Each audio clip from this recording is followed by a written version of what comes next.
Hey everyone, welcome back to my channel. In today's video, I'll show you how to use airline credit when booking a flight on the Expedia mobile app. Let's get started. First, open the Expedia app on your phone and make sure you are logged into your account. On the home screen, tap Flight, enter your details, and then tap Search. Browse the flight option and tap the one you want to book. Tap Select and continue to the details screen.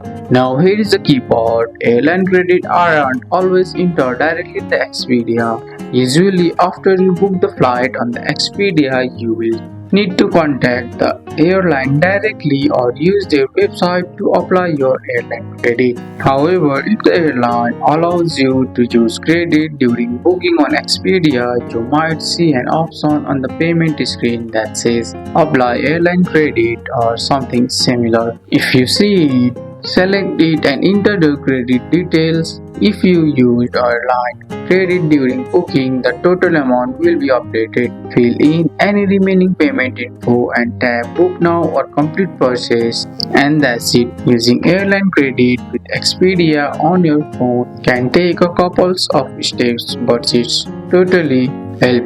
That's all for today's video, guys. I hope you guys like this video. If you found this video helpful, drop a like, subscribe for more videos. Thanks for watching. See you in the next one.